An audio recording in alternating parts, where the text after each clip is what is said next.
ताई, तुलाही प्रश्न पडला आहे का की 6 महिन्यांच्या बाळाला बदाम देऊ शकतो का? मॉम सिरीजमध्ये तुम्हा सर्वांचं स्वागत आहे आणि आजचा विषय खूप महत्त्वाचा आहे. नंबर 1, हो, 6 महिन्यानंतर पूरक आहार सुरू झाल्यावर बाळाला बदाम देऊ शकता. नंबर 2, बदामामध्ये प्रोटीन, हेल्दी फॅट्स आणि व्हिटॅमिन ई भरपूर प्रमाणात असते, जे बाळाच्या शारीरिक आणि मानसिक विकासासाठी उपयुक्त ठरू शकते. नंबर 3, मात्र बाळाला कधीही पूर्ण बदाम किंवा बदामाचे तुकडे देऊ नका, त्यामुळे गुदमरण्याचा धोका असतो.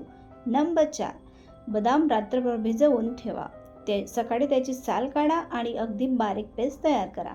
नंबर 5, सुरुवातीला फक्त थोड्या प्रमाणात बदाम द्या आणि बाळाला कोणतीही ॲलर्जी किंवा त्रास होत नाही ना, हे लक्षपूर्वक पहा.